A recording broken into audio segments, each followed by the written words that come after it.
The live-action Titan series on HBO Max will soon be coming to an end with Season 4's conclusion. Right now, we just started back up with Part 2. It started last week with the 2-episode premiere, both of which were great episodes. And really, honestly, this whole season so far has been great. I know this show really gets kind of ragged on a bit because of writing and all that stuff, and it definitely is a problem with this show, but I think Season 4 has really been just a major upgrade, and that's what makes it even more just unfortunate that this is it. Like, just as soon as it gets good, it ends. And but what a way to end this show, because it is amazing. And the interesting thing about those 2 episodes that we got last week with the Part 2 premiere was Garfield Logan was not featured at all. There was no Beast Boy in those 2 episodes, of course, given how Part 1 ended with him kind of transporting himself to the Red. So this episode 9 of Season 4, titled Where's My Gar, we get a full-on Beast Boy episode, and this was just great, because obviously, you know, it's a Beast Boy episode, but kind of the big selling point of this episode, as we know, is it's the Stargirl episode. We've known for a while now that there was going to be a big crossover with Stargirl, Breck Bassinger's Stargirl. Originally, the DC Universe series went on to be on the CW. Another show that also kind of got canceled and just cut short, really unfortunately, as well. That was an amazing show also. So she does appear here, and we get some other crazy DC cameos as well, because there's some multiverse stuff kind of involved towards the end. But to be completely honest, like, this was, even aside from the multiverse stuff and Stargirl and everything, this was just a really awesome episode. Like, it was just a really nice, detailed, in-depth story with the focus on Gar. This is something we've never really gotten before in this show with this character, and this finally develops his character into fully becoming the Beast Boy that we know and love from the comics. That was really awesome, and like I said, to be completely honest, like, that part was good enough to the point where if this episode didn't even have the Stargirl, the multiverse stuff, I would have been fine with that, because this episode was good enough on its own. And I honestly think this is probably one of my favorite episodes of the entire series in its whole run, because this episode was just great. Like, I had a smile on my face the whole time watching this. It was just so much fun. It was such a cool episode, and I really, really enjoyed it.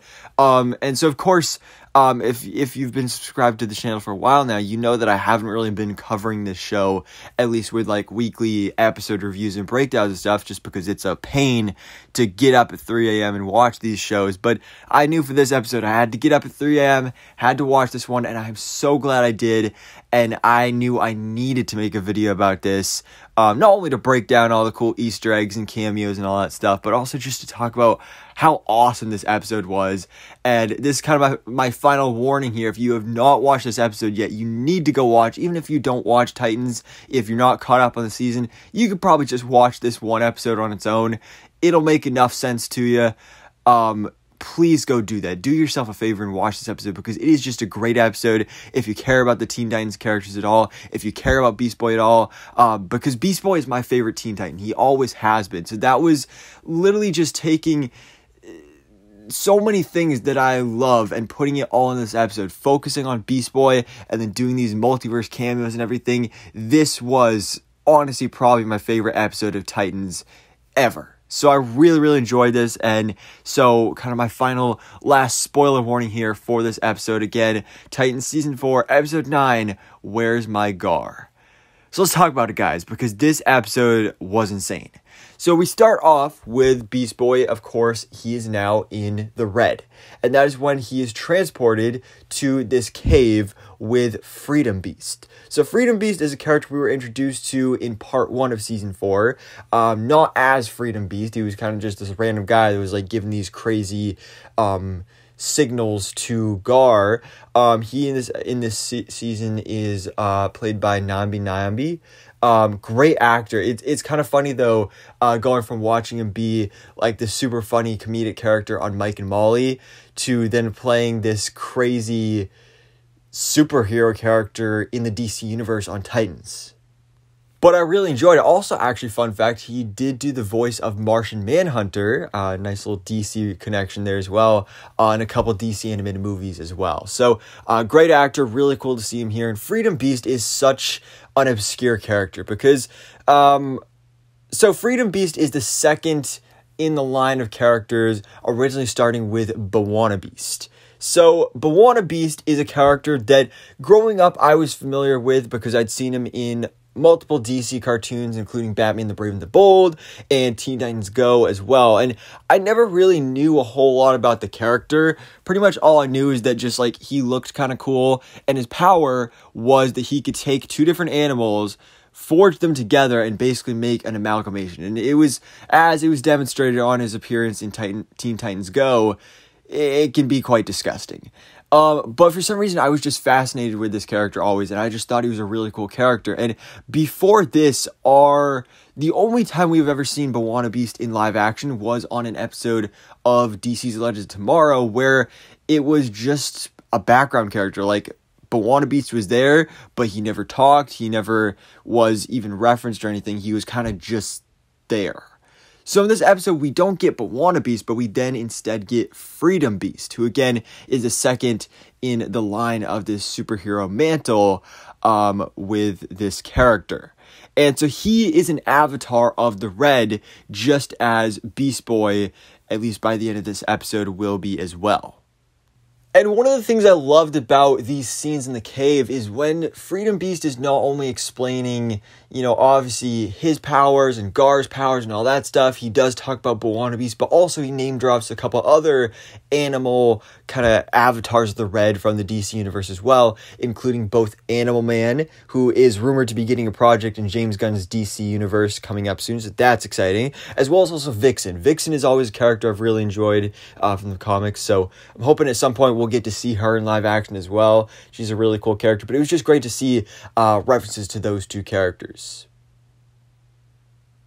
But basically, for the most part, most of this episode is just Freedom Beast and Beast Boy. They're talking in this cave. We get some flashbacks to younger Gar, and then they end up going to their sacred mission, which is basically going to this lab to take down these scientists who are the ones responsible for this disease that actually was the cause of the death of Gar's parents, as well as we find out Freedom Beast's sister and children.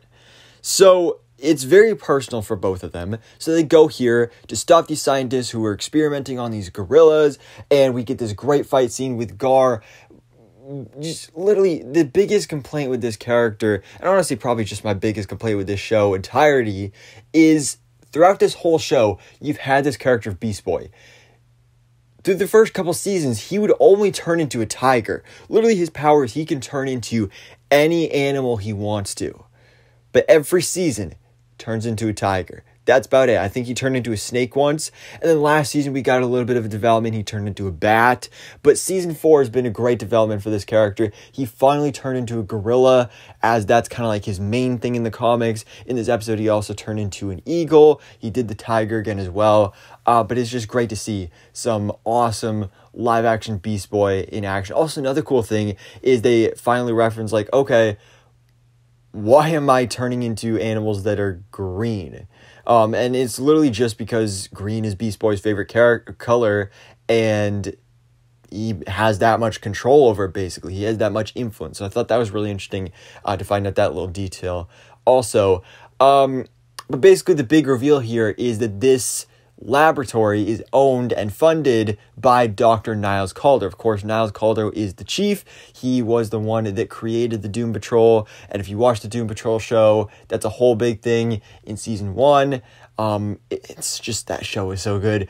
So I love that, kind of bringing things full circle, because when Beast Boy was first introduced in this show, he was a member of the Doom Patrol. He was living with the Doom Patrol, so I like bringing things full circle there.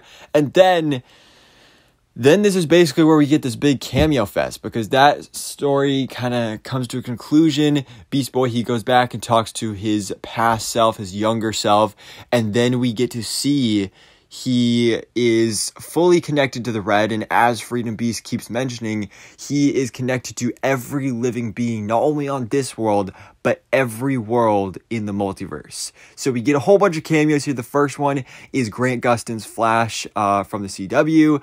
This is just archive footage. They didn't actually film anything new for this, but it was still really, really cool to see this. And then when he gets struck by Flash's lightning bolt, he is then sent into this new universe.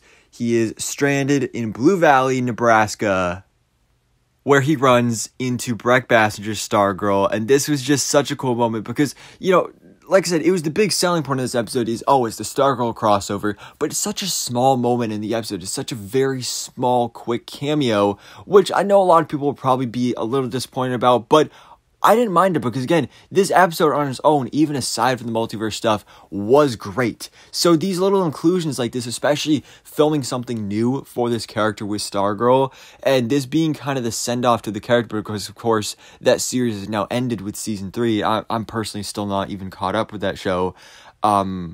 But it was just really cool. But I feel like it was a great closing moment for this iteration of Stargirl because it was all about family, because he was like, oh, I need to get back to my family. And she was like, oh, I know how important family can be. It was also a little funny moment as well because, you know, Beast Boy, he was like talking to the Red to like, oh, take me to my family. And she's like, oh, who are you talking to? So it was a really funny moment, a really great moment there with Breck Bassinger's Stargirl. I really, really enjoyed that. And then when he gets back to the Red, we get a whole bunch of other cameos as well, including Shazam, of course, played by Zachary Levi. We get to see Lex Luthor. We get to see Swamp Thing. We get to at least hear the voice of Kaylee Cuoco's Harley Quinn from the Harley Quinn animated series. There was a Joker voice. I believe it is the Cesar Romero Joker from the 1966 Batman series.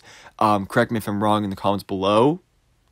But to be completely honest, I think my favorite cameo of all was the Teen Titans Go version of Beast Boy, of course, voiced by Greg Sipes, because that's what I grew up watching, was Greg Sipes as animated Beast Boy, not only in the original Teen Titans cartoon, but also Teen Titans Go.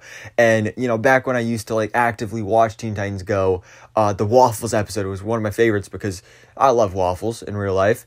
And so I love that that's the reference there, is that you got animated Teen Titans Go Beast Boy singing the Waffle song. That was hilarious. That was great to see. But then we end the episode off just when I think like, oh, this is just going to be like a bottle episode. Like everything is just going to be like all resolved in this episode. By the end, he's going to reunite with the Titans. It's going to be all happy ending and everything. No, we get a big cliffhanger here because he drops off into a brand new universe, which we get to see is the Doom Patrol universe, where we get the meeting of Javon Wade's Cyborg from Doom Patrol and Ryan Potter's Beast Boy from Titans. And oh my god, it just made me so happy. It just put such a smile on my face because this has been like, you know, if you're a Teen Titans fan, you know Cyborg and Beast Boy, they're like the dynamic duo. Like it's such a couple, like there's such a pairing that go together so well. And so I remember when we first found out that this Titan show was in development and Cyborg was not going to be on the show, I was really disappointed. And then to find out that we are getting a live action Cyborg on the DC Universe streaming service, just on Doom Patrol instead, especially when Cyborg had like nothing to do with the Doom Patrol in the comics, I was really disappointed about that. But, you know, as the years have gone on, I have just fallen in love with Doom Patrol as a show. It is literally so good, so amazing, and this gets me so excited to see when that show returns as well for the remainder of its final season also. But to finally see this, though, to finally just see Cyborg and Beast Boy in live action on screen together is so cool. And the fact that also he recognizes him, like he sees him and he automatically says, Beast Boy? And then even cooler is that is where the episode ends. He calls out to Cliff, oh, we got a problem here, a green one. And then it ends with to be continued. So that means next episode, we are getting more Doom Patrol in Titan Season 4, Episode 10. There was a still released in the teaser for this week's episode. There was footage released of Beast Boy meeting the Doom Patrol. And it was a shot of Gar with Larry, a.k.a. Negative Man, and Cliff, a.k.a. Robot Man. And we kind of all assumed that was going to be in this episode, but no, apparently that's going to be in next episode. So that just, again, it puts such a smile on my face and just gets me so excited because, I mean, again, it's also, not only is it cool just getting these characters crossing over and getting these cameos and everything, but also it does just truly bring things full circle because we originally started off with the Doom Patrol in Titans Season 1. And then it spun off into its own show, but of course being a different version of the team with some different actors, taking place on a different Earth and all that stuff. So to finally get this meeting is just, it's the most rewarding thing of this whole process. And like, it was just so cool. It just put such a smile on my face. I loved this episode. It was so fun. Not only the cameos, but like I said, even on its own, the Beast Boy stuff was so great because it got to the point where the multiverse stuff didn't even happen until it was the last like 5, 6, 7, 8 minutes of the episode. And I kept looking at the time and being like, are we sure Stargirl and all this multiverse stuff is in this episode? Like, are they going to have time for that? And they did. But like at that point, I was like, maybe it is in this episode. Honestly, that's fine because this was a great episode on its own. But then that little bit at the end just made my inner DC fan just smile so bigly. So guys, let me know your thoughts in the comments below. What did you think of Where's My Gar? Episode 9 of Titans Season 4, the Beast Boy episode, the Stargirl crossover, the Doom Patrol crossover, the cameo Multiverse Fest. It was amazing. If you guys want to see me continue to cover the show for the final episodes of the series, I wasn't planning on doing it. I was kind of planning on just doing this episode, but now that we got the Doom Patrol next episode, I might just have to do it. So guys, anyways, let me know your thoughts in the comments below. Do you want me to continue to cover this show? And what did you think about this episode? So anyways, guys, thanks for watching. Please drop a like if you enjoyed this video and hit the subscribe button so I keep you up to date on everything that goes on in the DC life.